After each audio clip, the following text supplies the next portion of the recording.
Hello, welcome to Art Expression Studio in Florida. My name is Mara Trumbo, and today we're going to recollect some of the beautiful 8 years I spent in Tennessee. Of course, when we saw it, we fell in love during the fall colors in autumn.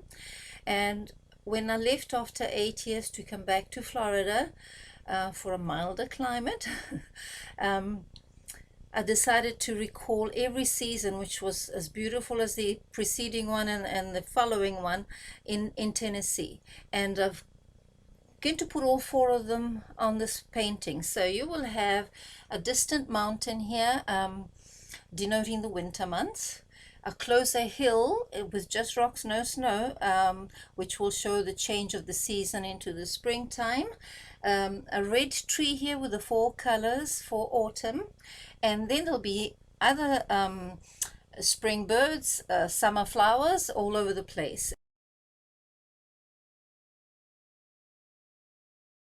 Thank you for joining me. I'm going to prepare now, and I like to use Deco Art Tradition colors. They're absolutely color steadfast and easy to cover, and with that, my favorite background brush is Black Silver by Dynasty. So I'm going to dip that into the water and then wipe up the excess on my paper towel. I always hold paper towels while I paint. Sometimes I go right through the entire painting with one mucky towel. But if you know me by now, I recycle everything, and I'm very aware of just how much we throw away otherwise. So the colors I'm using are cerulean blue, titanium white, and light violet. And this will just be for the sky, which is about a third, I would say, of the size of the canvas. But who's counting? The mountain will be in front of it, and the hill and the little meadows there. So we'll play it by ear. By the way, this is going to be a freehand class. But for those of you that are a little bit nervous about perhaps attempting something freehand, I'll have a little sketch coming with your packet. So without much ado, let's get into the blue. And as usual, we start with the corners in a stronger color. And because I'm not going to frame my paintings anymore, the ones that have got the staples at the back instead of the side, I am going to just paint the sides as well, and the top and the bottom of the canvas. So the strokes are crisscross. Avoid doing vertical stripes, horizontal stripes and vertical stripes. Doing that, you're actually making a blend of the two. It's crisscross on a diagonal. Okay, so, and don't make a straight line, because when you blend the colors eventually, you don't want to see a stripe of blue, a stripe of white clouds, and then a stripe of the light pinkish violet. Okay, so if you're quick enough, you can catch both sides while they're still damp for the highlighting and for the inclusion of some of the clouds. I will finish the sides and the back afterwards. And crisscross, crisscross, crisscross. And I'm actually cleaning my brush onto the canvas so that the color will run out. And I will pick up some of the white to go in with the blue. And it'll be lighter in the middle on a dirty brush. And then as you come towards the sides, it'll blend in with a darker shade and form a third color, or a hue of the same color. Different hues. And again, bring some of the white on top of that blue. And I will touch up the top afterwards. And if you like, another good tip is to have a mop brush next to you. And I've got several on my, that was for oils. Let's use the acrylic ones by Deco Art. So in here you can start blending some of the clouds that you've got there, and they don't necessarily have to be all little cotton balls. You can have them coming sideways. Maybe put some white on your brush and have that white extend on here. I love playing with clouds and making skies of different colors. When I lived in Africa, of course, the sunsets were as vibrant as the Florida ones are now. We're in the middle of winter when I'm filming this. It's almost Christmas, And I cannot believe that my neighbors have just come back from the pool and the seas are still warm. That's Florida, the reason why I came back. As much as it pains me to have left Tennessee and our beautiful Victorian home there, it was time to come back and spend our old age in a warmer climate. I do miss the snow though when it gets to be Christmas, but only to look at. I actually fell one day going for a romantic walk in the woods with my husband, and there was a little icy path and I slipped on it and I hurt my back on a stone. So that part of it I'd rather forget than recollect. So that's a much softer sky, as you can see, done with the mop brush. So we now continue to bring some of that blue. So I'm going to pick up a little bit of the blue, a little bit of the white, and a little bit of the pink. You don't want to have the pink starting all of a sudden. And this will make almost a purple color, of course. Blue and pink does that. And the color straight out of the bottle is called light violet. Add some white onto that. So I'm almost halfway of the canvas, having said go for a third, but I'd rather always play it safe and rather be over than under. There's going to be a hill over there.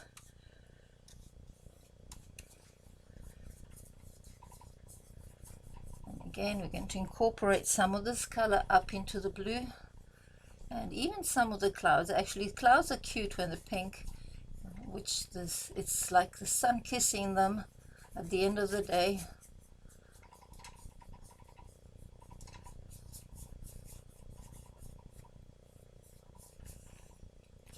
And again, now I've got blue and I've got pink on the brush. I'm picking up some white to go lighter in the middle.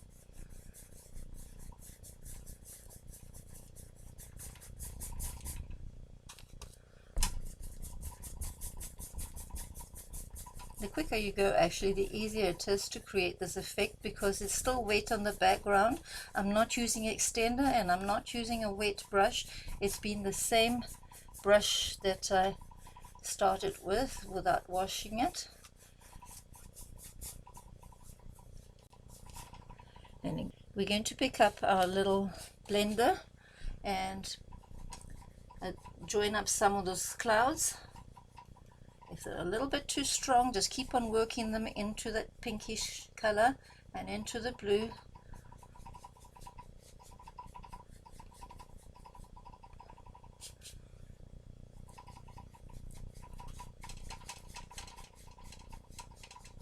And this is probably where the mountain's going to go, so, but whatever little shows at the sides, you want it to look cute. So it doesn't have to be perfect, but it's always better to be safe. Put a little bit more blue on there.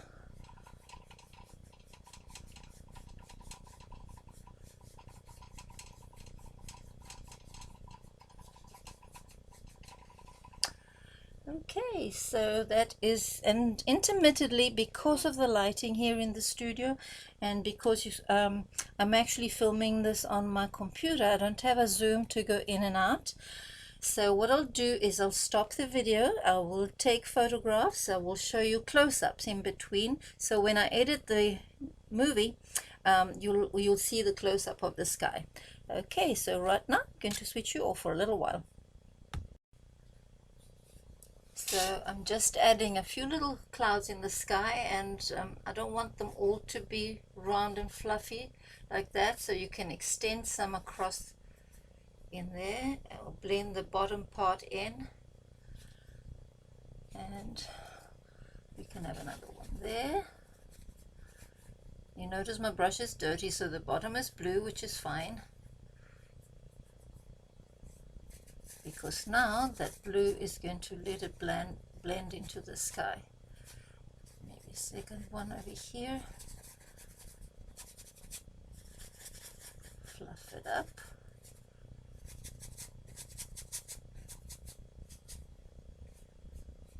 And of course, if you love this cloud, guess what? The mountain's going to go right there, so only a little bit will probably show.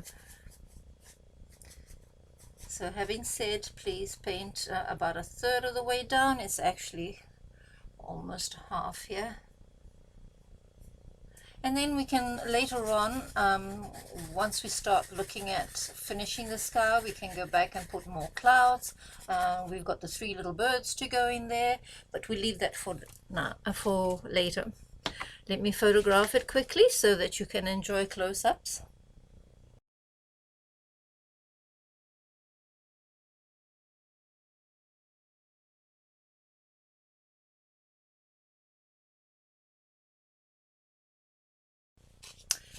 So for the furthest mountain, which is here somewhere, and I wish I had a photograph with me, I'm going by memory now. I'm going to mix some blue-gray, or I should say I'll just use the blue-gray as it comes out of the bottle. This is my favorite little palette knife.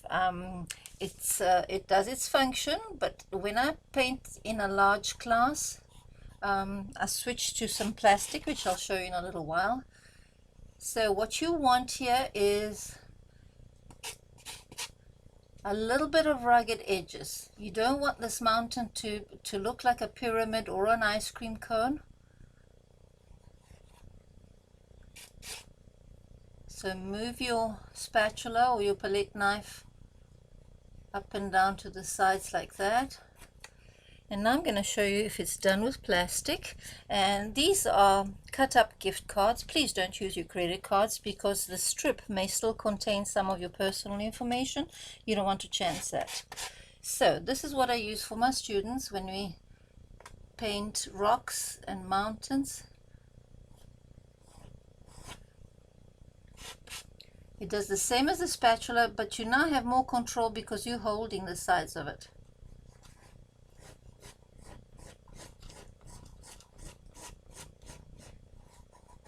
Again, to let this mountain range disappear behind the canvas because it's continuing along there and it's at a distance. And the altitude is what will denote having still some snow there at the end of winter. So we're going to bring it down a little further.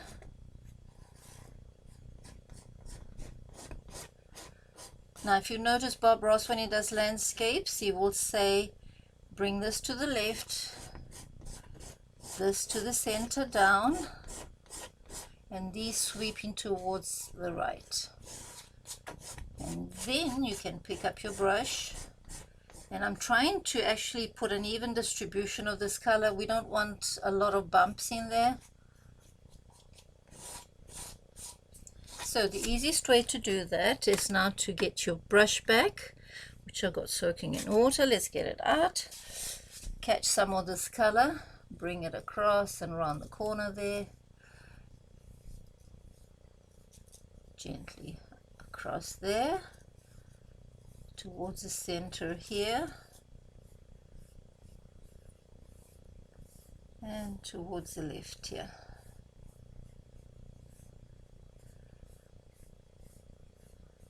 If this was oil, I would also ask you to do it very thin. The only time I would use thick paint if it was oil would be when I'm doing the snow because I want to see the texture there. Okay, so we've managed to save that pretty cloud behind there. Now we've got to decide which side the sun is on this mountain. So we're going to put a little bit white, excuse me, mixed with this blue-gray, and the side that's facing the sun will have a little bit lighter colors. So here, and you want this color to break. So I'm having a little roll of paint here. Well, I should do like Bob Ross does.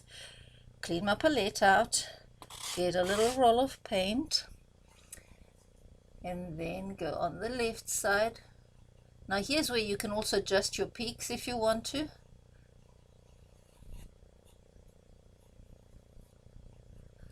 Change the shape while you're at it.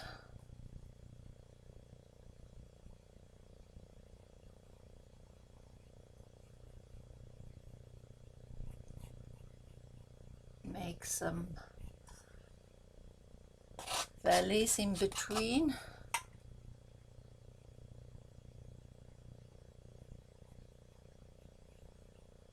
Now, of course, the snow is going to start melting first at the base because the cold air above is going to keep that still alive and well.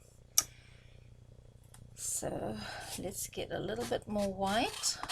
It's mixing a little bit too much with the gray there, and that's because I didn't let it dry. So I suggest perhaps you let yours dry first before you put it in. And I will touch it up again once it's a little bit drier. Maybe if I just pat it very gently on the top, it'll sit on the surface without sinking into the canvas. That's better.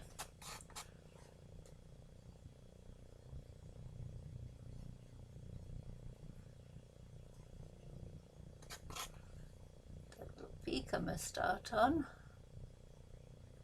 That little one there.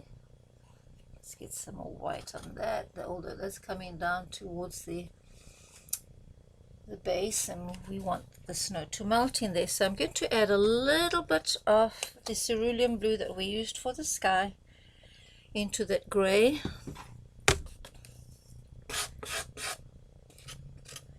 Into the snow, sorry, which is originally the pile was gray and white, and we're now adding a little bit of blue to form the shadow color on the other side. So in here we're going to add a little bit of blue here. I hope my hand isn't covering the camera. Smudge with your finger if you have to. They were made before brushes. So a little bit of blue on that side, a little bit of shadow there, a little bit of shadow in this valley.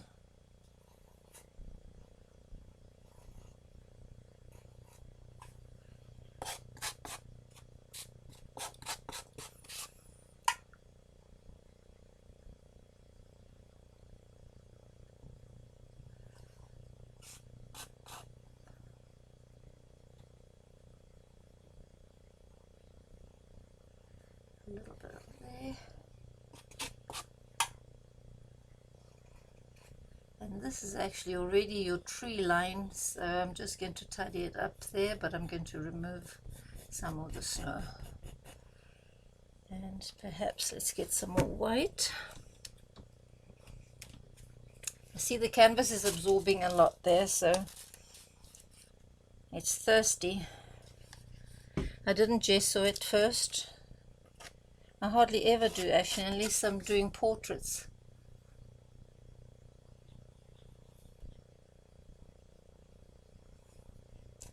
A little bit more white there.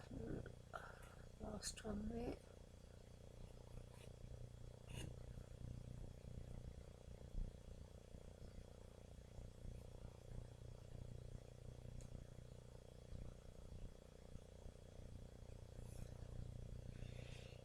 And that's about it here. A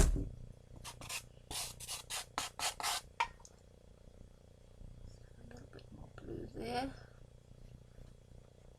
Sometimes when I concentrate, I keep quiet because I'm thinking and my little wheels can't chew gum and talk at the same time.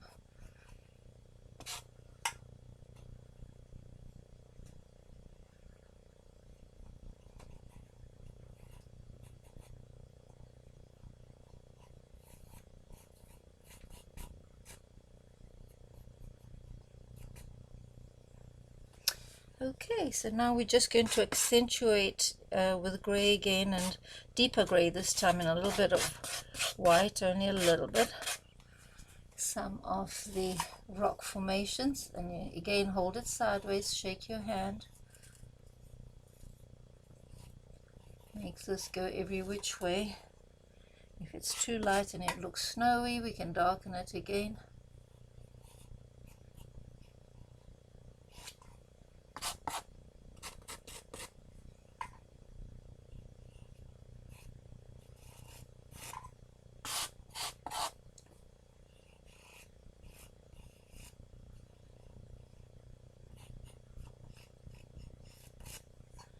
A little bit lighter here. break. You want that snow to break, so you either have to caress the canvas with this tool or scrape it off afterwards if you've put too much snow there.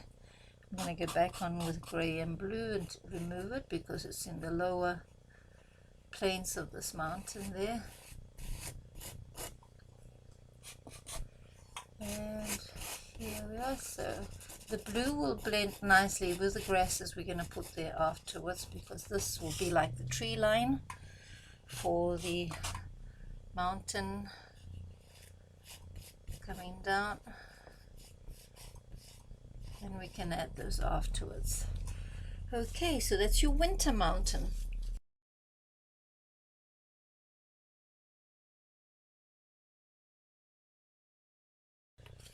So the hill that we're painting lower down here is going to be in autumn colors. You're not going to see all the tiny little trees on there, so I'm just going to emulate some rocks.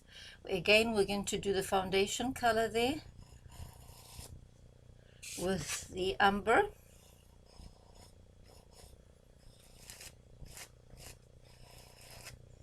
There's going to be a valley floor there.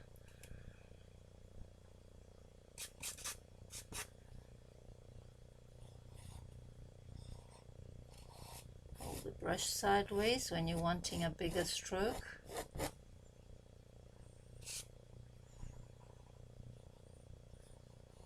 Of course, there's going to be a fall tree right in front of this, and my original painting had oak tree with beautiful red, orange and white leaves. But somebody also said, can I do a birch? So I said, okay. I always like when I repeat my classes with the same subject, I like to alternate and give choices to my students as well as to myself.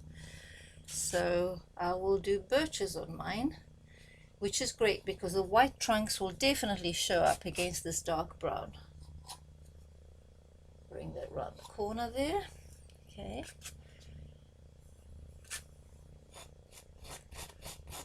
Now once you've done this, you can, if you don't want to paint wet on wet like I'm doing in succession, in other words you're putting wet paint on top of what is still wet underneath, it hasn't dried yet, but if you feel more at ease doing it, go ahead, and once you've done this step here, you can start drying it out with your hair dryer. I'm going to bring it down a little bit more. So now I'm switching. That was raw, that was umber, then I followed with raw sienna, and I'm now doing a burnt sienna, which is more reddish, and bringing that towards the valley floor.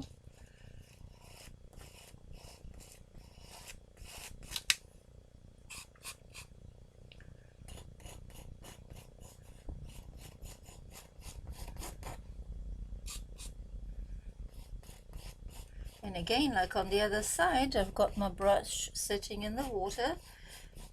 So we want a nice damp brush to bring this down to the floor.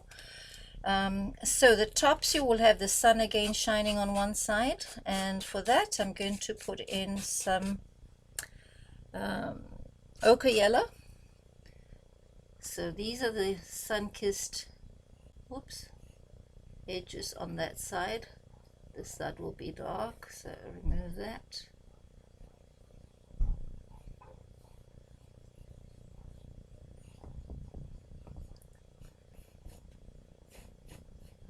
And remove some of this. On that side is a little bit darker.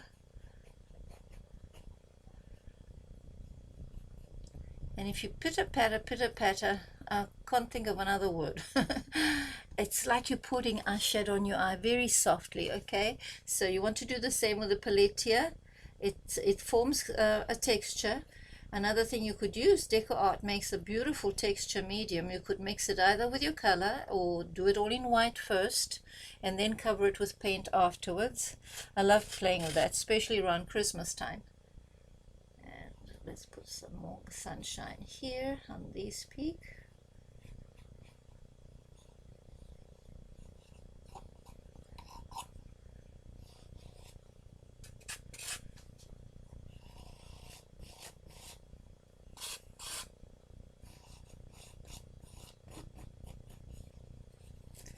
and mishmash some of the colors. You don't want them all the same because you've got rock formations there. On the other side, I'm going to mix some of the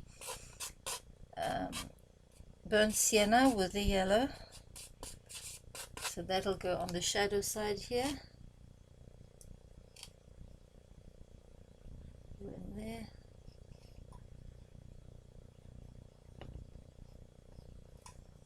And leave some of the dark showing underneath as well. It's always good to have, there'll be crevices there, there's cracks in those rocks, so leave some of the dark in between there.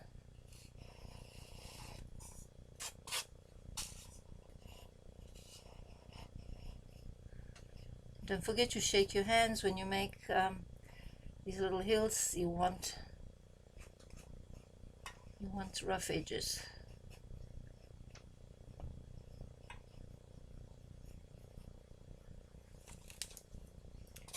Okay, a little bit of red on this one. Let's just change the shape of that a little bit. Coming in there.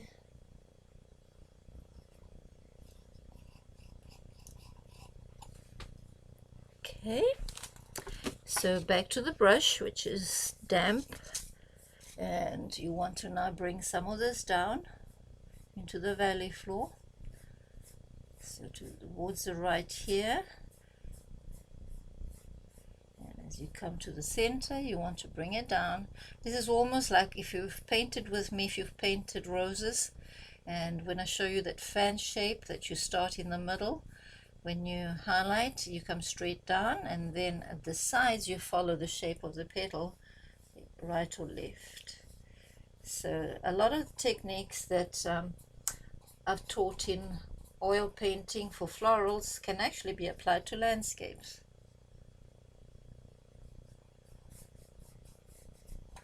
Okay, that mountain is a little bit too high there. I'll see if I can fix that sky. Let's try a smaller brush and get back into some of the pink violet, the light violet, and see if I can bring this off. See how beautifully they cover these paints? You couldn't do this with a cheaper craft paint.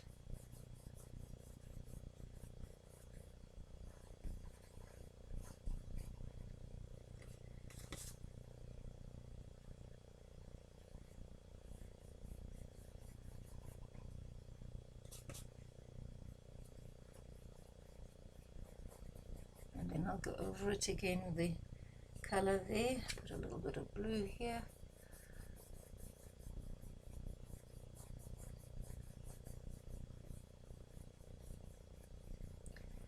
I want to see that stark white there.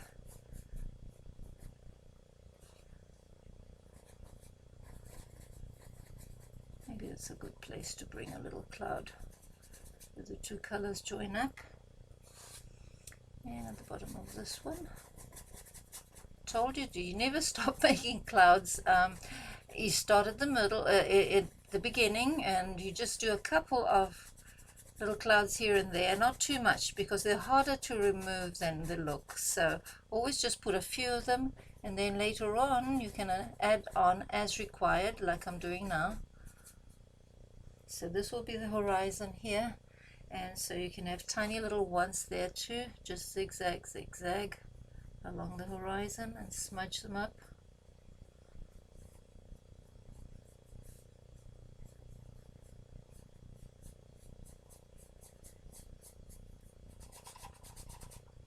And make them disappear. Try not to smudge that mountain. Okay, I'm going to take another photograph of the close-up of that one.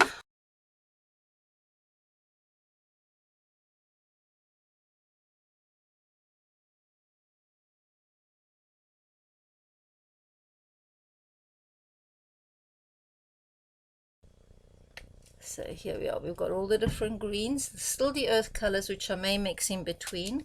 So further away you've got the sunset there, so you want it a little bit lighter than anything. I'm going to put that ochre yellow with a little tinge of green there. That's going to come over here Then I'm going to bring the mountain down to it once I've got the floor done of the valley.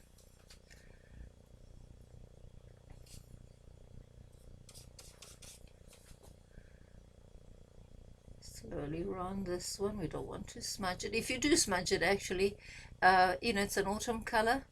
It's earth color, so that's okay. Bring some brown into it. Why not? Not all the pastures and the valleys in that place are the same color, depending on the grasses growing there and whether it's a farm or a open plain or some beautiful national parks like I visited and painted in Tennessee. So here you just want to dirty it at the bottom there. Then we can put little lines of trees. So hold your brush vertical and just zigzag, zigzag, zigzag. Ooh, that's a little bright, so we'll subdue it a little bit with a bit of brown, a bit of yellow.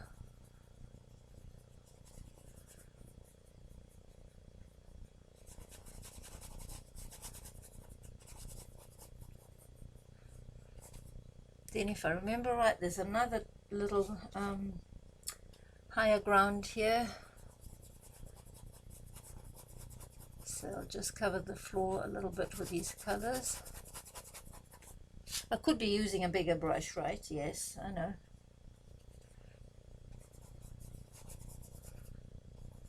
I like playing with these things. I can actually envisage being there again while I'm playing around with it.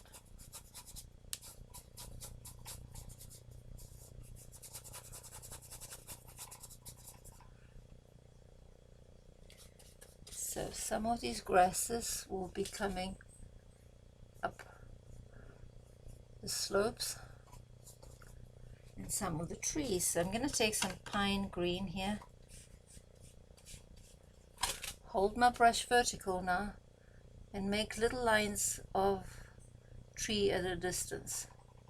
They're not on the original painting. We've got some close-up ones coming afterwards, but you know, this is so that you can do whatever you like. So as you come closer here, they get bigger.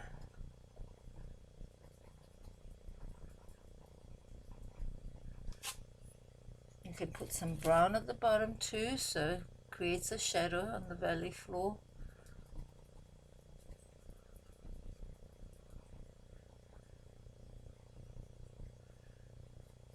And then again, pick up maybe a little bit of the dark umber and create some of the shadows there. Break them up. You don't want straight lines, remember. So that'll give a background there. Then here, let's catch up on that. I'll get back to my previous palette that I had the sky and the mountain on. And I'm going to bring that slope right down again. So we need a little bit of the gray and a little bit of the white. We don't want it too light because the snow has melted by the time this comes down. So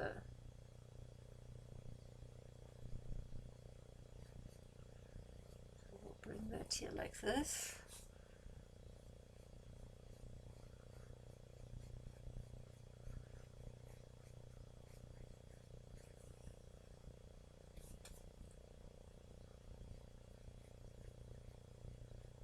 And we'll make it go behind there, disappear into the horizon. And here you don't want the foots, as Bob Ross used to call them, the foots of the mountain. You don't want them straight down, or just zigzag them again a little bit like that.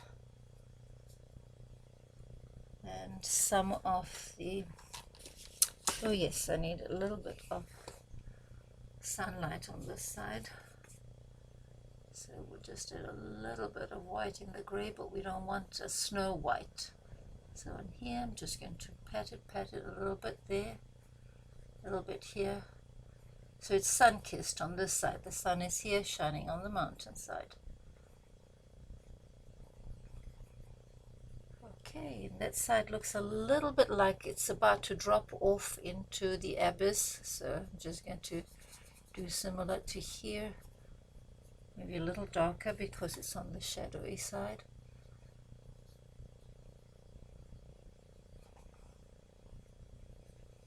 There we are. Okay, so now let's just tidy up this little peak that I can see is what I call bleeding.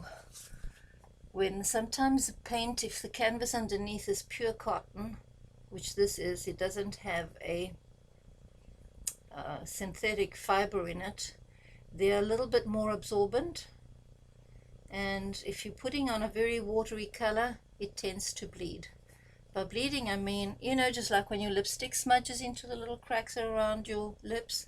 Yes, I've got cracks around my lips too.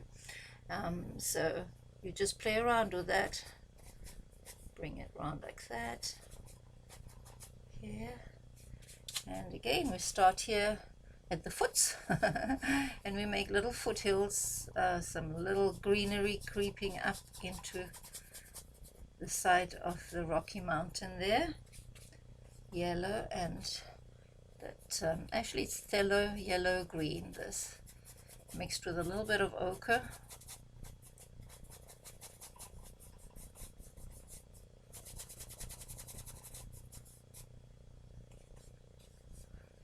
And when it gets here, we're going to start having the sun hitting it in a few places. Whoops, that green is really potent. It takes over, and it wasn't dry yet. Okay, so I'll just smudge it in, and then later on I'm going to put some highlights in here.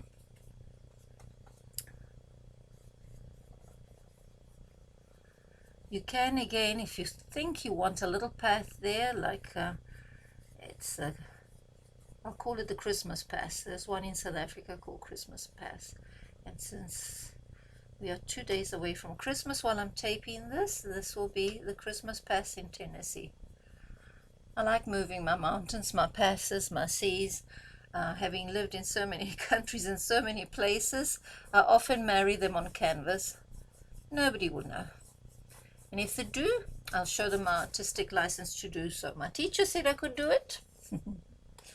Yeah, I can blame you, Gary. And let me just make this a little lighter here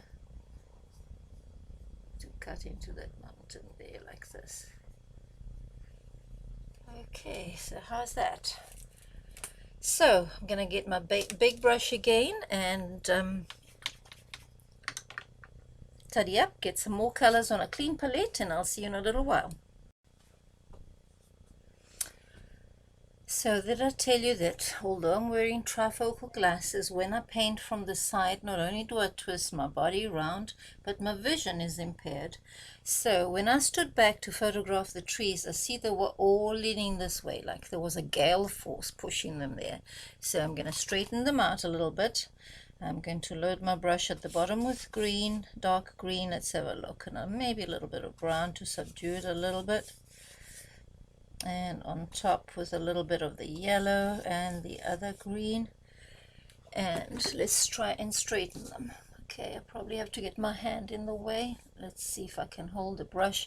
I'm still learning to paint with the softly with the bottom of the brush, as my teacher told me. Okay, so now I'm gonna go stand behind the table again and see if I've straightened my landscape out. Okay, so what I have to do is pretend they're straight, okay? I'm going to put them on the table off camera. I will straighten them out and then I'll come back. In the meantime, let's do the valley floor. So that's in yellows and greens. I'm going to get a little bit more of the vibrant yellow.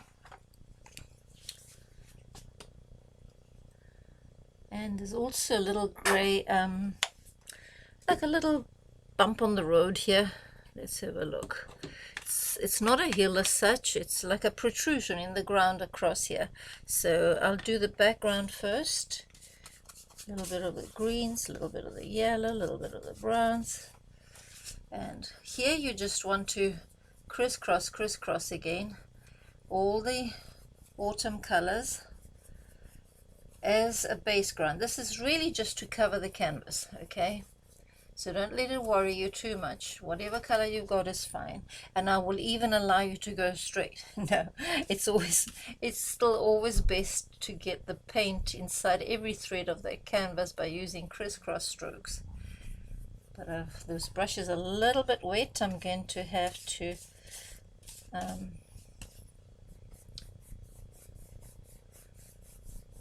use my little blender again to make it behave.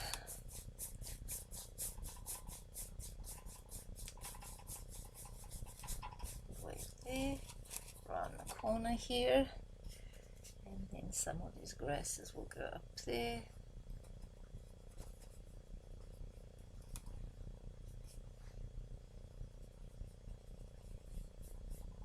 Now there's going to be a tree right in front here, so you're not going to see much of this landscape, but it's good to cover it all.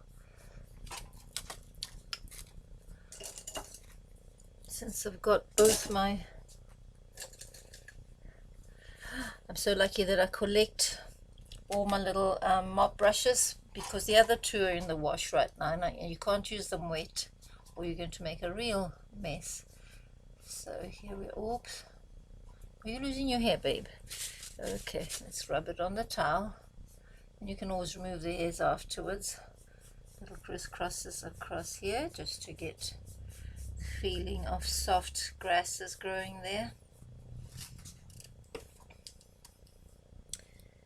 A little bit more browns in here. That dark green there is showing a dark line. And in here you actually have another little protrusion that comes up, and let's put that in now. You can do it with a brush or again with your with your plastic card, your gift card, or your spatula.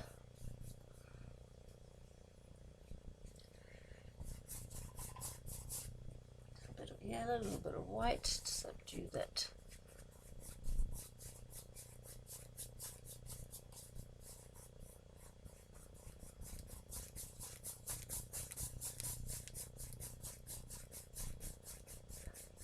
Yes, when I used to work in Tennessee, I worked in a winery. They decided it was a good bet, since I don't drink wine. Although my father was a winemaker, I had the knowledge of the wines, but not a taste of it. So I wasn't going to drink the profits away. It was a long drive. It was like 25 miles every morning I had to go, and sometimes work late. But you know what I love best of all? The early morning sun on whatever flowers that sprung up in the night. In Tennessee, the iris, it's its state flower, and it grows everywhere without being planted. It just self-seeds.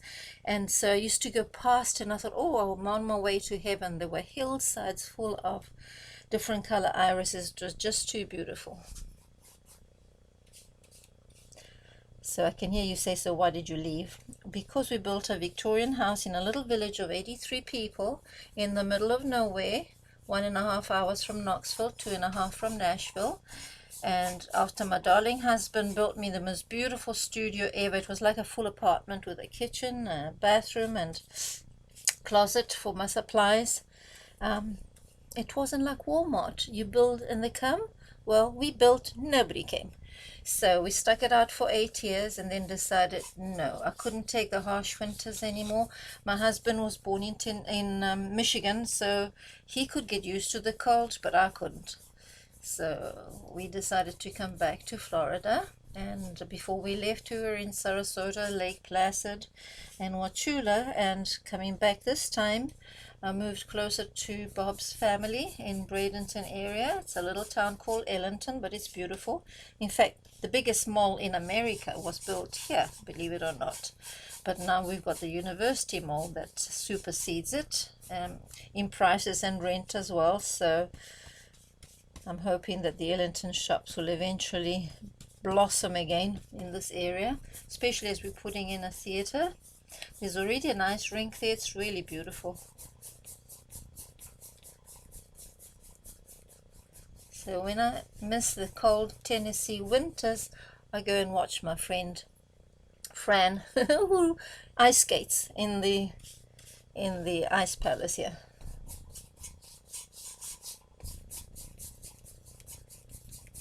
So I'm watching this canvas.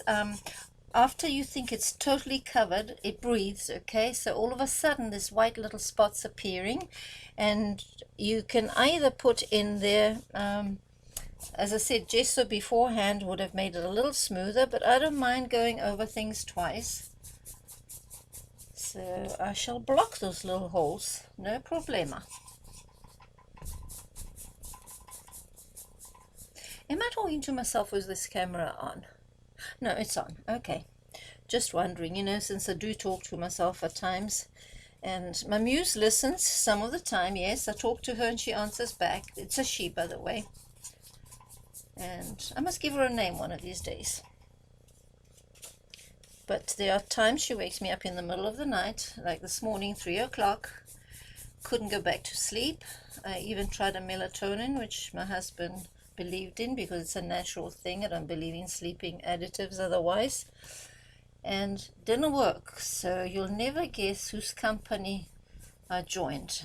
I have a VCR in my, a DVD player, I should say, in my bedroom when I had the TV system switch over to Spectrum. They just kept it in the living room, and I did away with it in the various other rooms to fit within my budget. So I put the DVD player there, and I spent 3 lovely hours with Gary and Kathy Jenkins going through series 5 of the filmed videos. I've got the books and I've got the DVDs, and I'm looking forward to getting number 6 as well. And they are one of my favorite teachers. I've learned with so many. I've learned with Robert Butler doing Florida landscapes in the Highwoman style. I have learned with Donna Dewberry, of course, doing one-stroke painting. I have learned with Daryl Crow by correspondence and bought all his DVDs. And we had the pleasure of meeting last year for the first time in person. And so I owe a debt of gratitude to all these teachers because I learned a little bit from everybody, including Bob Ross, rest his soul, who was always on my TV on Wednesdays. Now PBS doesn't carry the series anymore. I'll have to talk to someone about that. So here we are. We've now just covered the canvas very gently, very softly. We can start bringing some of these trees down here. Now these are a little bit closer, so they'll be bigger. And I'm just going to put some in here and try and go straight this time. Now these are in shadow. This mountain is creating a shadow for them, right? So only the tips may get a little highlight here and there.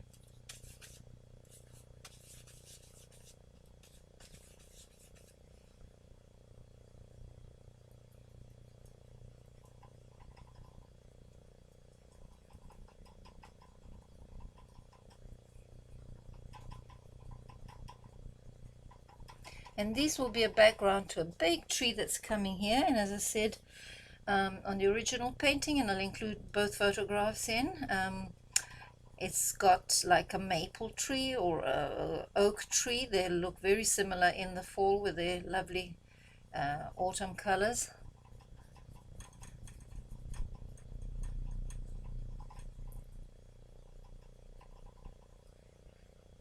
And we'll have these disappearing over here. Maybe I'll have some rocks here, I don't know.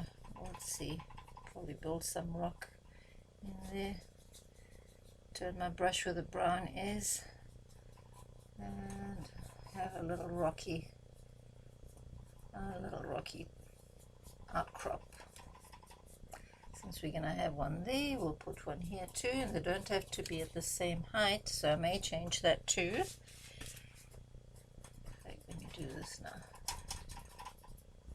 And we'll make some bushes over here instead, because otherwise they would be in direct line, and you never want to have the two the same side there. So here I'm going to take a little break because my back is hurting, and I'm going to get the palette ready for the next session. So we're going to have an autumn tree in here. We're going to have summer flowers here, our 3 little birds in the sky, and we're almost done. So see you in a little while. I'm going to enjoy a cup of coffee.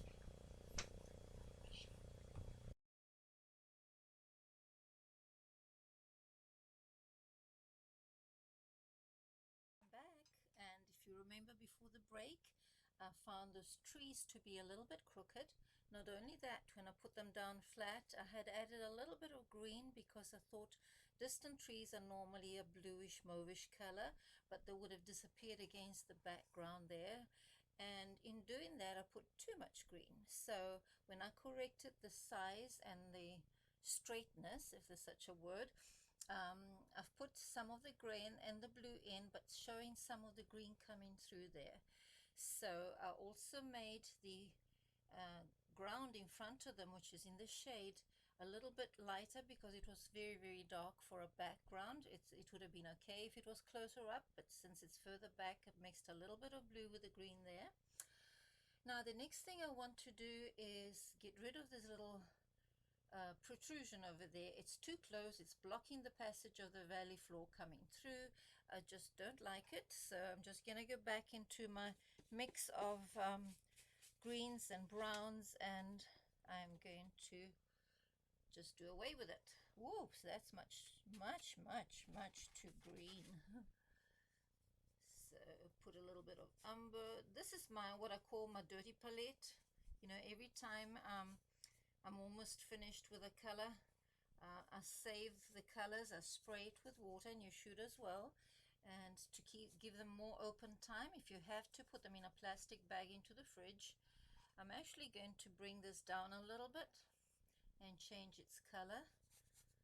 And here and there we're going to have, as I said, there is different slopes and fields and meadows in here, so the soil color would probably change from one to the other, so you can subdue some of the green with a little bit of umber, burnt umber. You can add a few of the little yellows in between there where there's wheat fields, or actually they don't even have to be wheat, they can just be weeds.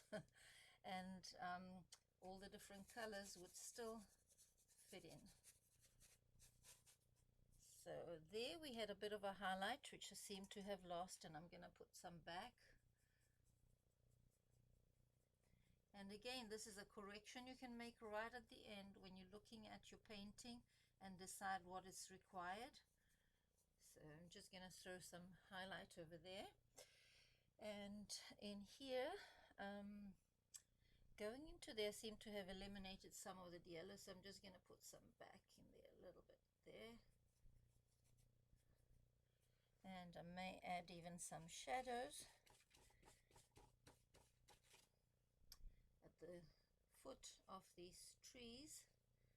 A little bit of umber will do as a shadow color. Now this blob that was across here, which I didn't like, and I always like to clean my brush out, you know, whatever color it's got on it is fine, because it's just a background for this stage, and it'll seal those little open pores that this canvas seems to have because it's pure cotton.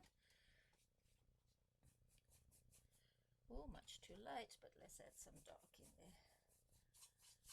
Okay, this is where our tree is going to go, and as I mentioned, I'm going to be doing a birch in there, but first we need to tidy up what's in here.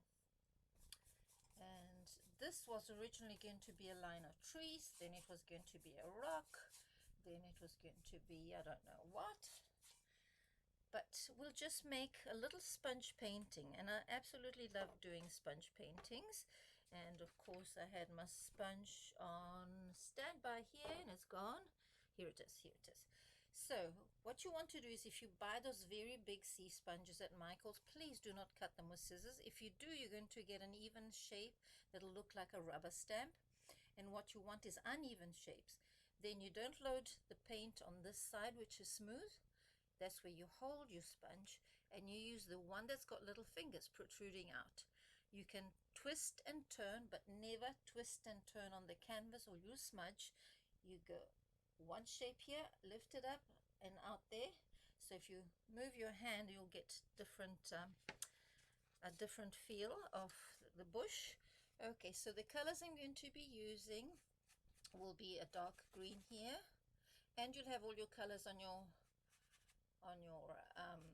written instructions, which I can never memorize, so it's just dark green and light green.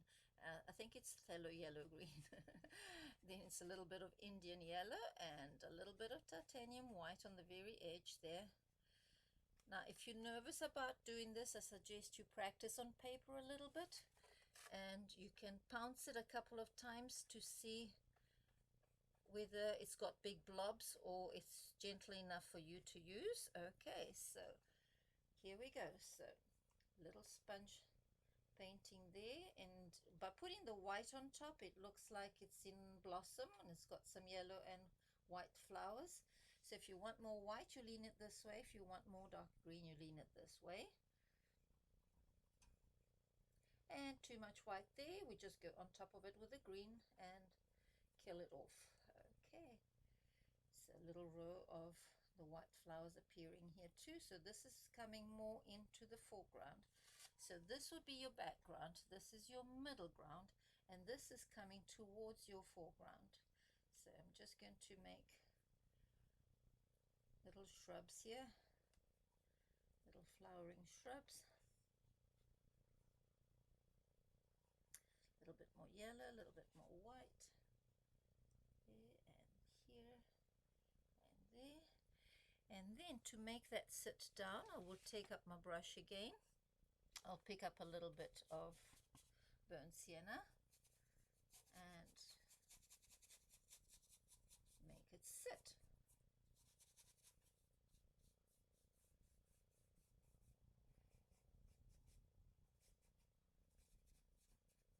Get that a little bit out of focus there. And you could even enhance this a little bit more here.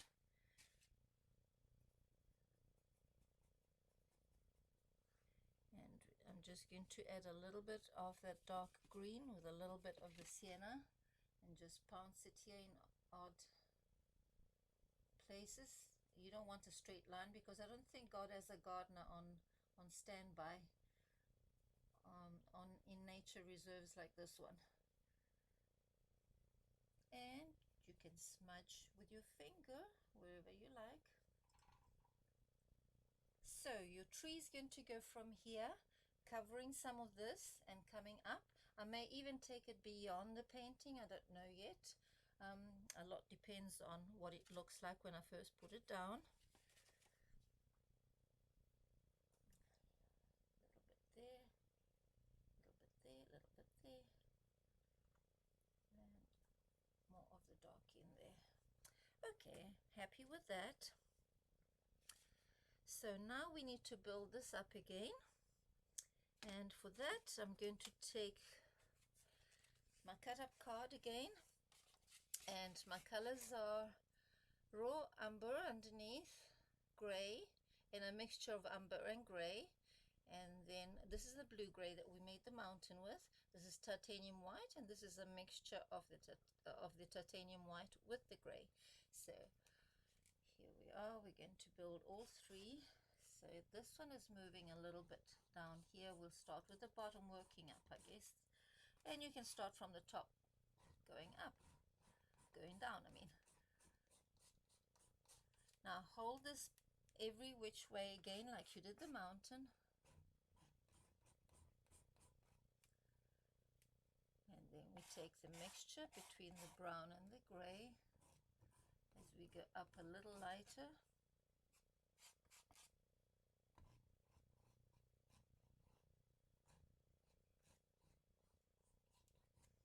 On this side, of course, it's going to be hit by the sun, so it'll be a little bit lighter. Whoops, not that much. And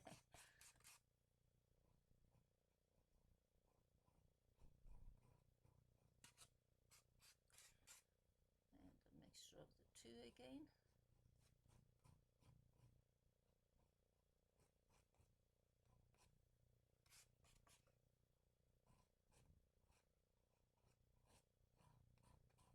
So this is a little outcrop. I guess it's not a hill, it's not a mountain, it's protrusion coming up from the ground, but it's not a solid rock. So we just call it an outcrop.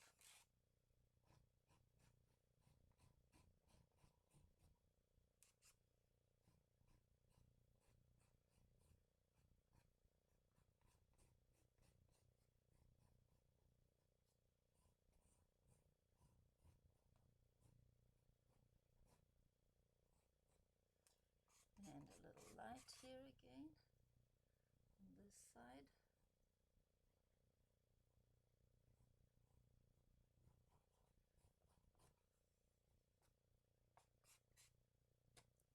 And at the back here a little darker. And of course I'll end up painting it around the corner as well.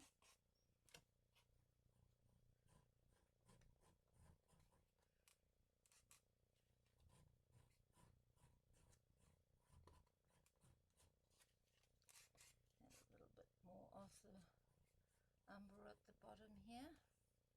And that's looking too smooth to be a natural outcrop, so we'll just rough it up a little bit. Rough it up a little bit.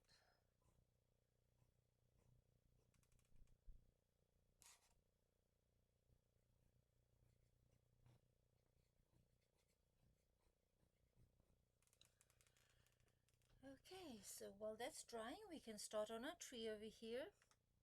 And as I mentioned to you on the original one, and I'll put up the photograph again, it has got a maple tree there with a dark trunk and reddish leaves.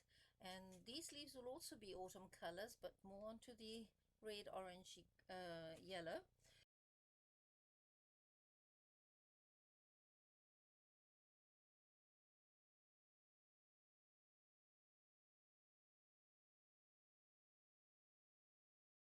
To do the trunks of the birch trees, what I'm going to do is I'm going to use the same gray as the mountain and the white I have on my palette.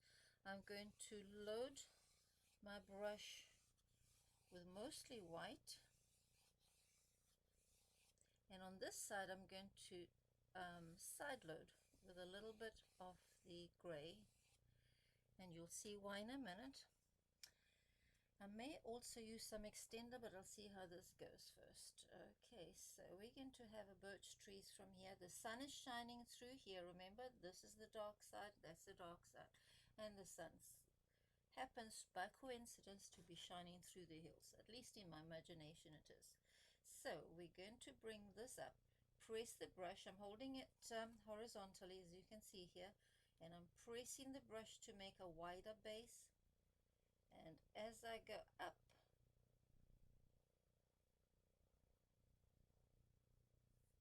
okay, running out of paint, but I'll be going over it again. So again, I'm going to load white on one side and slight gray on the other. And I'm going to go up again.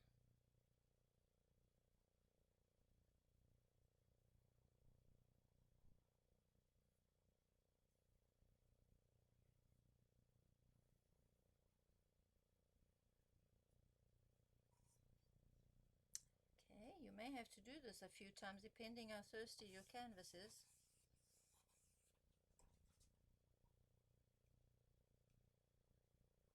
Now when you get to the top and you want to make this smaller, you turn your brush slightly to the side and it becomes smaller, but if you do it more gradual it'll be better.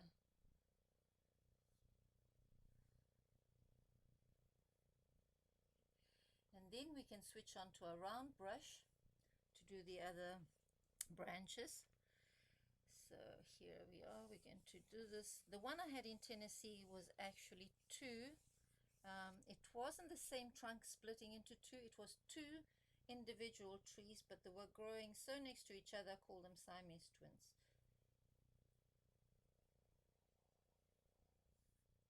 So up and down.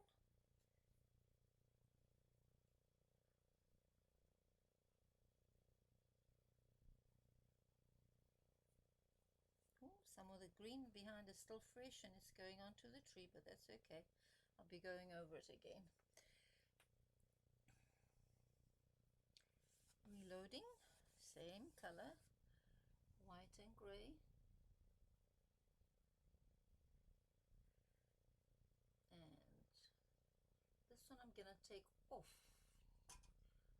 on the sky above.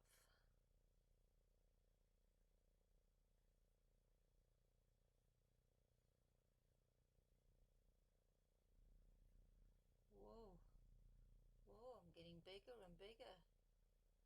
Okay, that's again me painting from the side. So I'll have to straighten this one out and slim it a little bit. If your hand shakes, it's okay. The trees are not like telephone poles that they have to be exactly straight. So we're going to have a few that the branches are coming off. And again, I'm keeping the shadow on the underside and the white on top.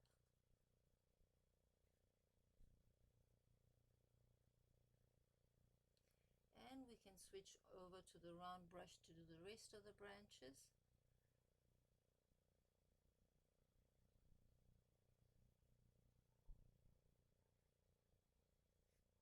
And have them interlocking. Yeah, I'll better switch to the round brush now.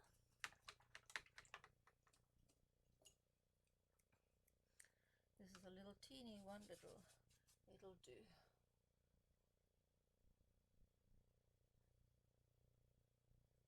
Get behind that tree and out this way. And you can do as few or as many of the branches as you'd like. Get some gray here.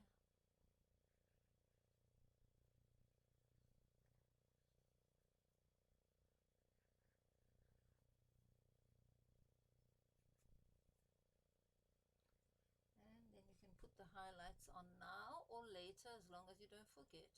Now some of these branches are going to be covered by the leaves, so you don't have to worry so much.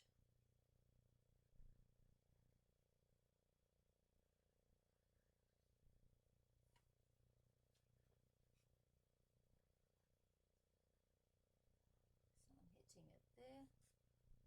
Inside here it's going to be darker and wider because it's bigger over there. Okay, so we'll put something in front here, but the main thing now is to show you how to do what these trees are famous for, which are the markings. And for that I'm going to take some carbon black, which was next to me a few minutes ago, and where have I moved it now?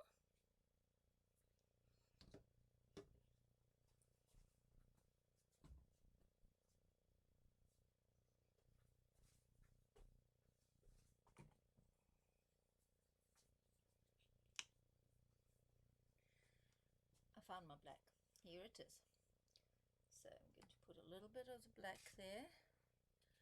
I'm going to pick up with my comb or rake brush. Different manufacturers call it by a different name. I've put tape around my brushes so that I don't damage them in the water. So I'm going to put a little bit of water here and make it inky. Very, very inky. You don't want it too thick. You don't want it too thin that it'll run from you. So I normally beat it at the side there to get off the excess. And here are some of the markings these trees are really well known for. And when I come across, I try and do it in a like circular shape, semicircular, so that it gives you the impression that the tree is round.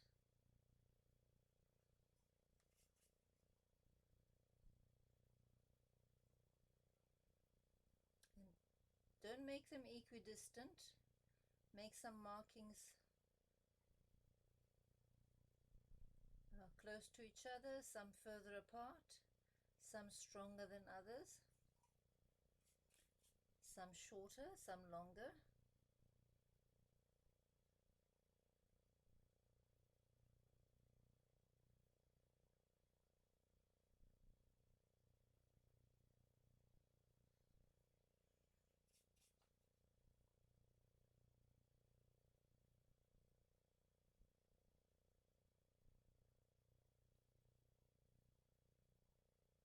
And remember, this is a whimsical painting, so if it's not exactly as Mother Nature intended, we'll take the blame and use my artistic license again.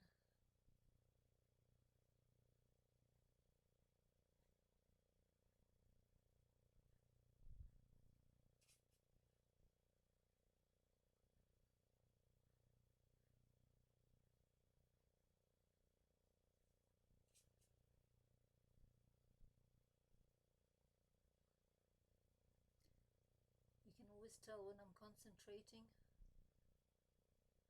because I can't chew gum and paint at the same time. Okay, then we also have tiny little things that happen to be either little holes that the woodpecker may have made, so you can make a semicircle, an oval there, and come over and do some lines like that. You can make little dots where maybe it's not called a skin, it is called I'll think of it in a minute. The layering of the tree bark, that's what it's called. Where the bark is peeling away, it may have left some of the tree showing underneath. So you can add some little shadows here and there, some markings. The stranger the look, the more natural they are.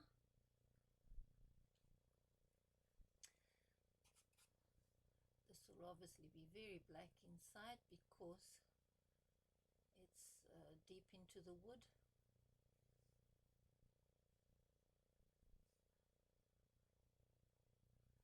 And again, this is something you can do right at the end. When you look at it and you don't want to do too much at the beginning, you want to get used to the idea of making those markings, and then there's always time to add more.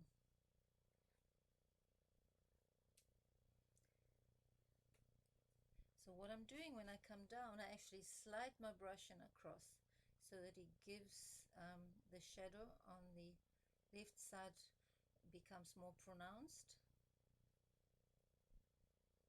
And then with the brush you can actually go up and drag some of that paint onto the shadow side very, very softly, and that'll enhance it. Okay, so then we'll go to the other one again, same thing, maybe darker and more pronounced on the left than on the right. Here I'm going to leave a little bit of white showing, which is where the sun's hitting it. And of course this will be like a little gorge here, a little V-shaped gorge that separates the two trees there.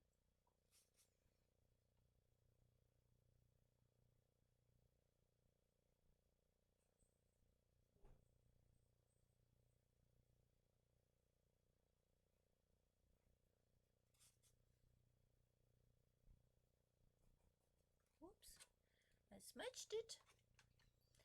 Always keep a brush soaking in the basin here for eventual boo-boos, and you just remove it with clean water while the paint is still fresh.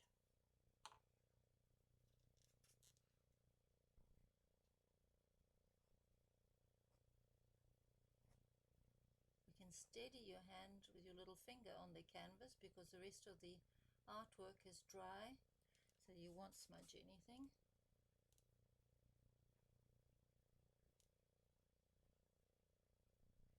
And if the shape of the trunk is a little irregular, that's okay. That's too irregular, it's smudged out again. So here comes my trusty wet brush, and out it comes.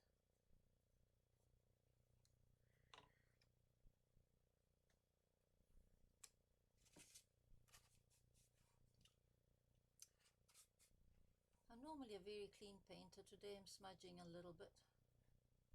I don't even wear an apron when I paint or when I teach. But I do wear sensible clothes.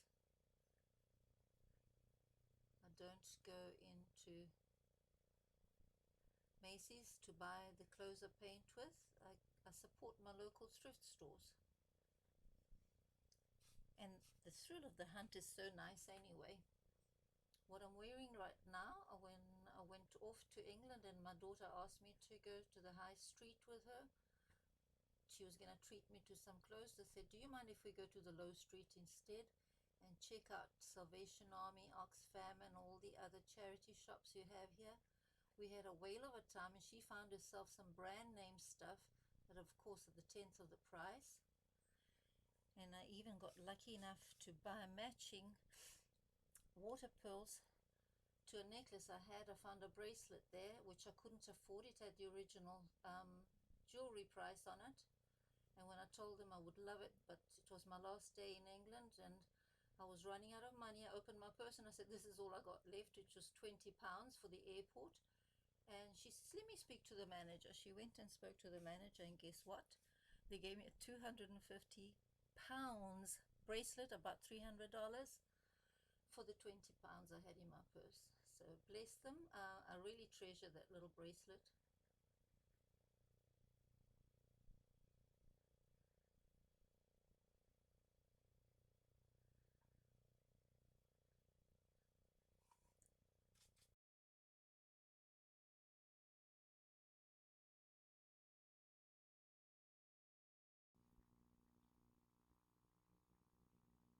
So these, of course, are much smaller markings.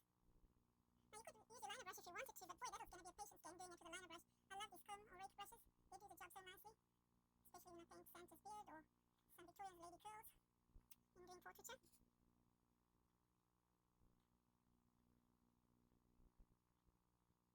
Tiny, tiny little markings here. And then I could actually lighten this a little bit, so I think I will. In my black, I'm going to put not just water, but a little bit of that grey, because the sun is hitting this one much stronger than that one. So I'm going to lighten that black and make it a dark grey.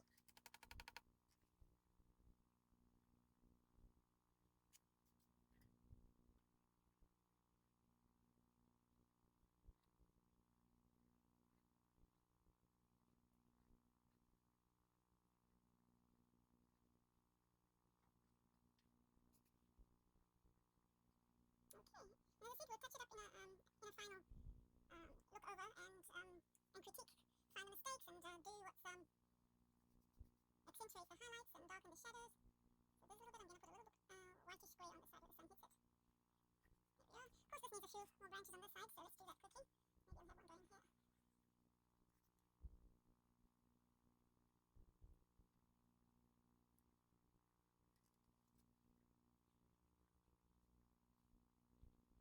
Don't make a mistake like I did where you make them small at the base and thick on the top. It's the other way around, otherwise they wouldn't hold the weight of the leaves. They've always got to be thicker at the base and thinner at the edge where the new growth is. Now here where I've got so much grey, what you can do is like negative painting. We're going to get on white on top of the black, so you can reintroduce some white like that. Just here and there.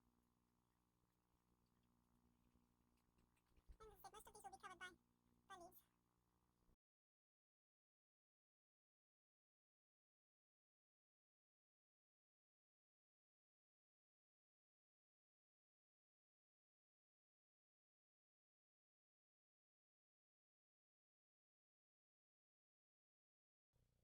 English red oxide I'm going to use, and Perignon orange, and Indian yellow. So these are really bigger than I wanted, but I've got 3, so I'm going to load up each sponge with a color. Here I'm going to put some of the red.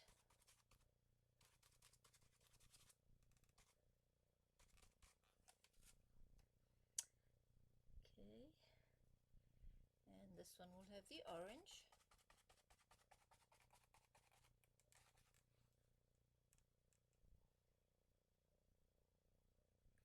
I might even throw in a little bit of green. I don't know. Let's see how it goes. No, it's autumn. It's going to be autumn colors. And this one will have the gold.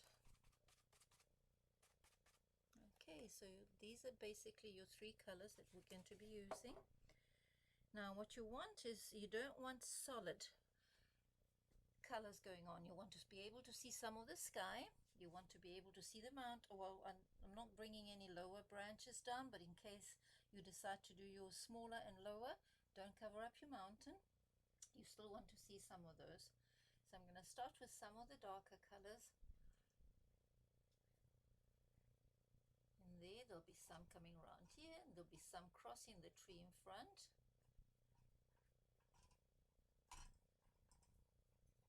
And bringing those out. And again, some on the front here. And you can do some branches afterwards, depending where you've got the leaves. Once they're in place, with a very tiny little liner brush, you can bring some extra branches on. Now notice I'm moving my hand every which way so it doesn't look rubber stamped. So you still want the darker ones perhaps to be at the bottom. Those are the older ones. And then the orange one follow. But every which way is good. So now I normally multi-hold my brushes like this too, but why not sponges, right? And then the yellow ones, I guess the yellow ones actually would be the oldest because they've lost the color and they're ready to fall off. So I'm gonna spritz some here and there, top and bottom, around the corner here. Oh, got a big blob of yellow there, so we'll fix that up.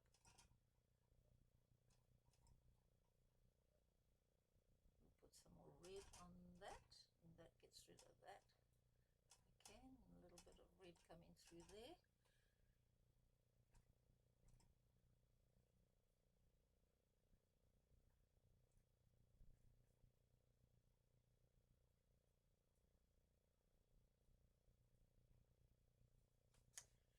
And that's your tree.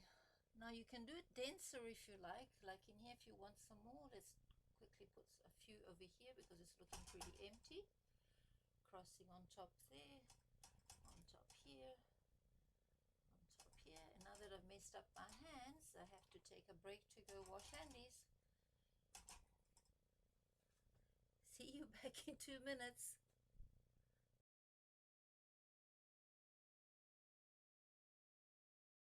So I'm back with clean hands and a little liner brush, and what I'm going to do is at this base of this tree, because it's looking a little bit too sparse here, and Tennessee's national flower is the iris, I'm going to put some little irises here.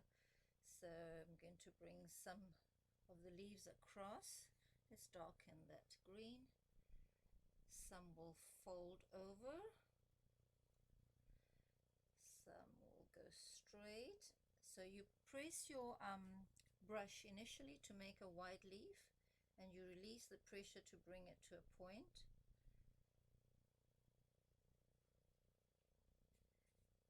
And then we're going to do some stalks, and we'll have a few off the tree so that you can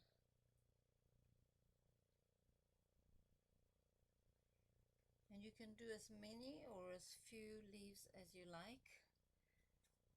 You can fill this up again later so that you don't put too many to start with, which are harder to remove. And then we can put some ground movement there. So if we take a couple of these stems here, let's make this a little bit longer. They are beautiful flowers. I love them. One there. And again, to bring them into the picture here, I'm going to have them mainly going that way. This one is coming this way, but that's okay for one or two. So, and then you can also, by the way, double load your little liner brush with a little bit of yellow if you like on some of that green, so that it just changes the hue a little bit. You don't want them all looking the same, so the ones that are hitting the light will be a little bit lighter there. There we are, and this one here. Okay, so now this is a miniature little iris, and it's going to be done pretty quick. I'm going to double load in purple and white.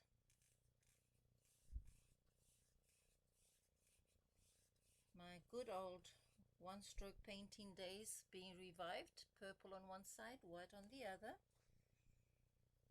And we're going to do the center petal first with a wiggle stroke. Where are we? Here.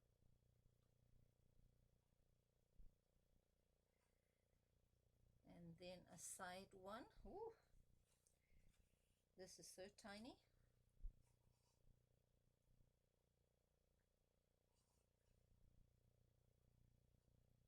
Let's make it up. It's a whimsical painting, remember, so I don't need any botanists critiquing my painting saying, oh, it's not exactly like that. So you normally have 3 petals in there. You might have a few little ones in between, which you can do just with a little comma stroke like that. And then you would have what I call, it's like a round skirt here, where there's a beard in the middle, which is actually the pollen.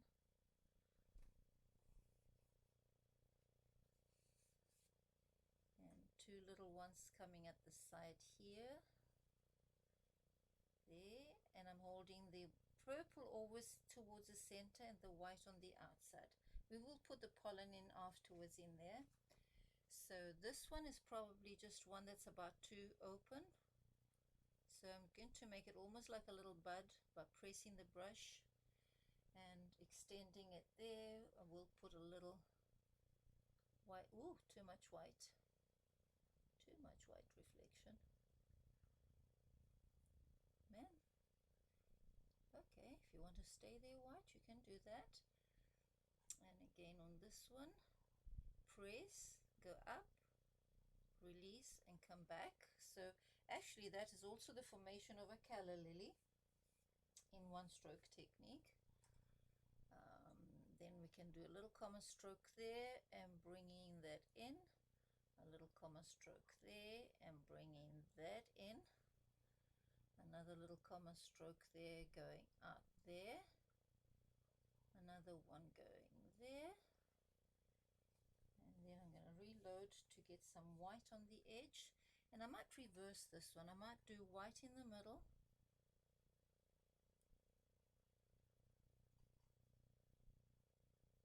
oh, it's difficult with a big brush trying to do a little flower. And little skirt in there. And again, as I said, we're going to do the beard afterwards, and maybe I'll put another little bud up here.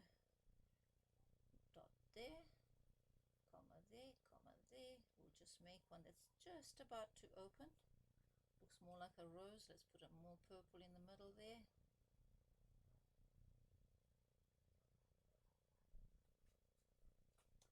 Too much white I've picked up. Let's get back into the purple.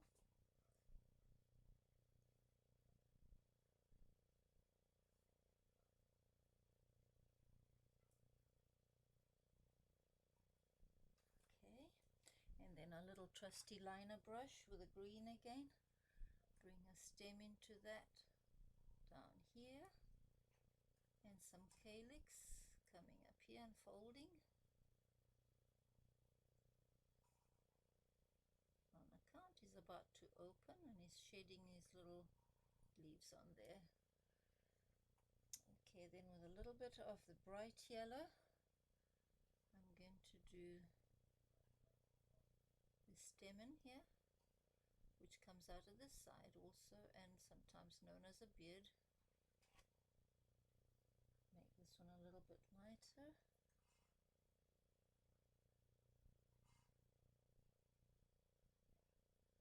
And you might want to wait until this is completely dry before doing the next step. I'm going to try and do it now because otherwise I'll forget to get back to it. I'm going to put a little bit of white on my brush.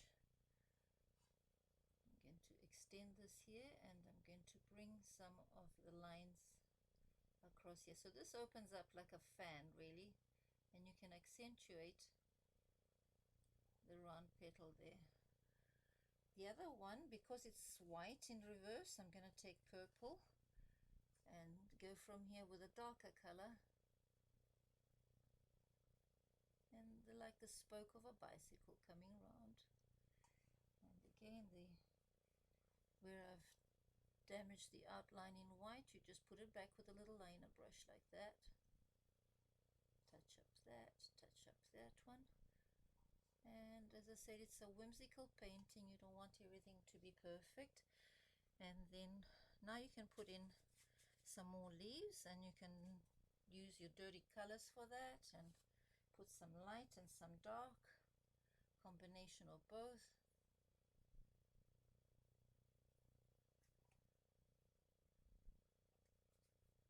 Some smaller ones sort of visible at the back,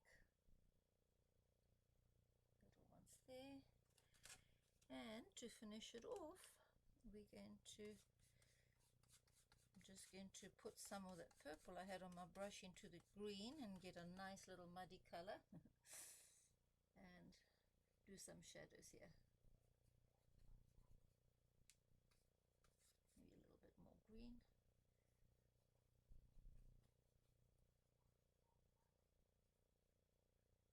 And out on the other side of that, we don't want to cover up that leaf. And I did cover it up. Well, we'll just bring it back on top again.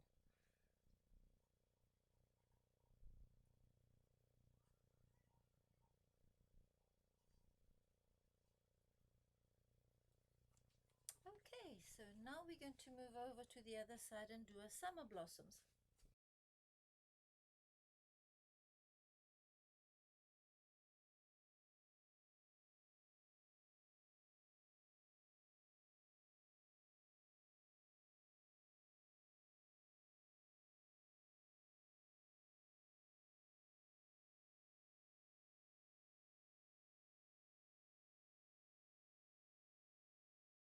And for that side, I've decided to do some hollyhocks. But again, they're not going to be perfect. They're going to be fictitious. So we're going to just bring some stems up. And the round leaves on the hollyhocks, let me get some more green over here.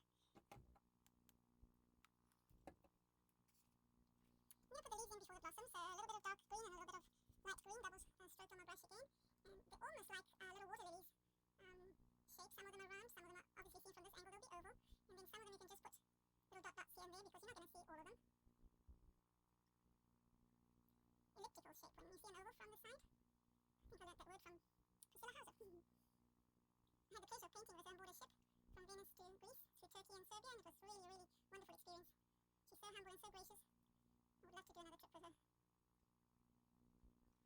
Did I tell you, by the way, that my sponge technique is from another one of my favourite teachers, Brenda Harris. I met her when I was teaching for Team in Georgia, St. Simon's Island, and she taught me this technique, and I've never turned back. Every time I paint acrylic, especially when I do my secret garden landscape, I always think of Brenda, and I thank her for having introduced me to the sponge technique, which not only makes your painting fun, but it's easy to do, especially for beginners or for the older generation like me. Makes it easy, takes away the fear of painting, and it's also great if you've got grandkids visiting and you want to teach them.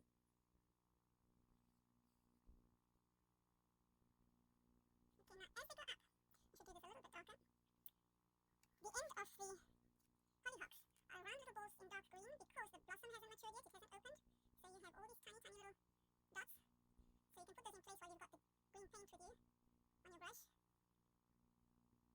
And then we'll switch to another one of my favourite brushes, which is the deer foot. Another one here.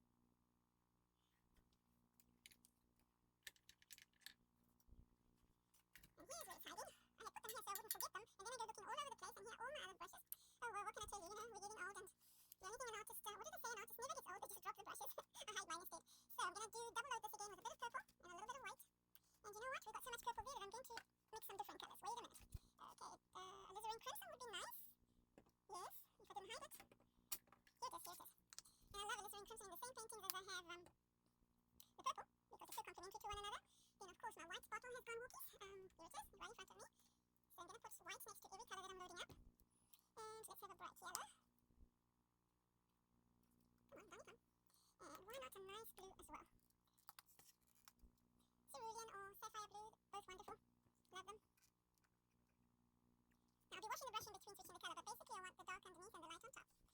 here is my deer foot, which has got some purple in there, but no problem. I'm going to put it into alizarin crimson, which will change its shade somewhat.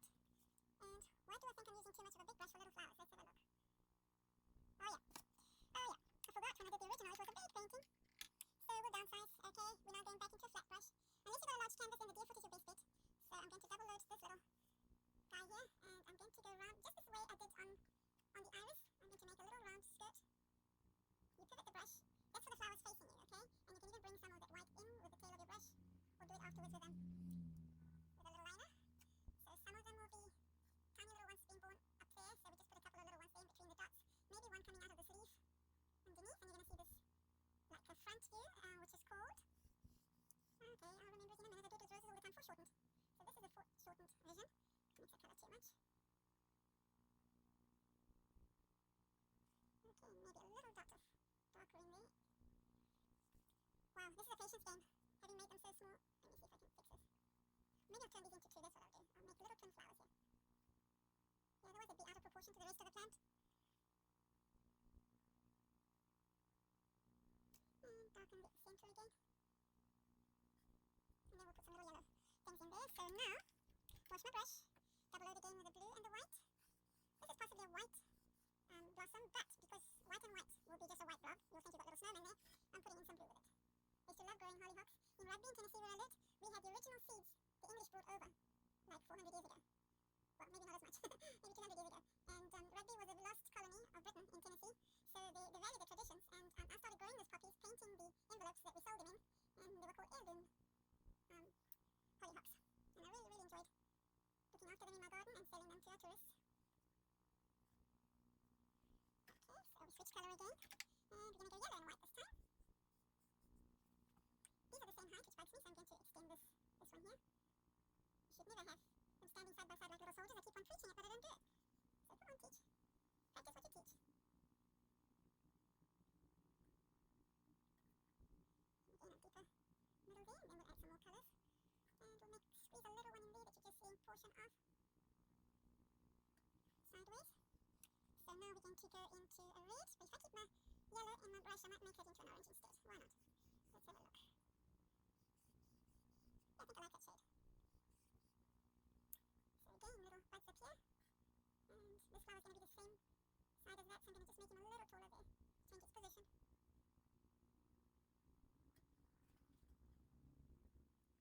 Oh, I quite like this combination, it looks peachy.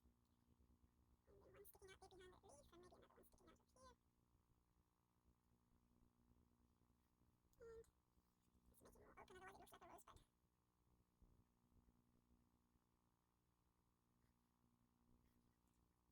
Okay, we have another one to go. What colour should we go for? Well, I'm going to try again with a little bit of the purple, a little bit of the blue, just to change the hue. And let's have a look here. So, little buds there, another half opening here, and a full one here. I hope you guys can see. Am I blocking you? The really, as I say, very whimsical, so you don't have to have all the exactness. It would be nice to, if you can see what I'm doing. Hey, let me see if I hold my hand down like this and hold the brush at the end. Turn that around. Ooh, it's hard! I've never been able to relax enough to hold my brushes at the end. I always hold them like a shovel. My teacher tells me. Just wait, when I get to be your age, I might just be as perfect. Oh, that looks like nothing. So let's put a little edge on it. Okay, that does it. Now let's put little centers in. And we'll put yellow ones on the darker colours. Just the tiny little dots, because you're not going to go crazy putting in pollen in here. In this one. And maybe that one. And that's in there. Here. And just a little sliver there. And in the yellow one I would probably need a black. So let me see, do I still have black? No, a bit of a purple. And here's some black. Good. That's a dark green, that's fine too. Okay, so now we need to put a shadow there. Get back to the big brush. Oh, I've got so many palettes going in here. Probably can do another 10 paintings with leftover paint. So I'm going to get some purple here and mix maybe a little bit of green so that it's not too strong. And some water. And we're going to put a little bit of shadow behind here. That's too dark. Let's put some either floating medium or water. We'll go for water for expediency's sake. So come around here. Come around here. And the flowers. Maybe I should turn those round and have the purple more in there.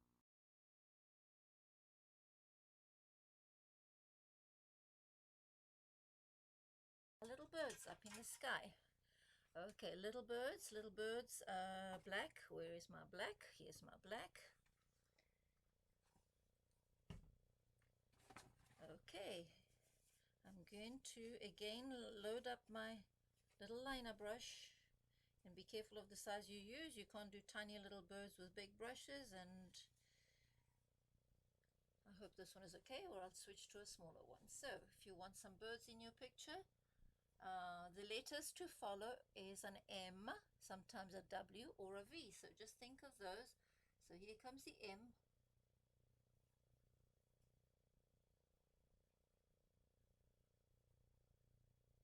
Okay, if it's not pointed enough, that little wing on the other side, we will correct it by wiping it with a wet brush, dabbing the water with. Do I still see a little bit of black there? Wash it out, wash it out, wash it out. Maybe my brush is dirty, that's why. There we are. Okay, that's better. So you bring this to a point. Then you can put a little body there, which is press for your little dot of the head, and then smaller at the back, even breaking up into a tail if you wanted a little bit. Then the V one is, again, am I covering it? Press and up, press and up, and again you can have, if they're all aiming for the tree, you better have them facing the same way.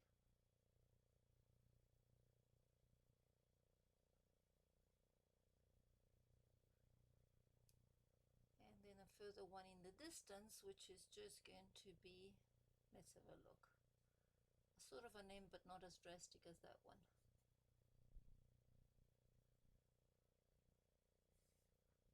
This one might be flying this way, so it's just a tiny little one there.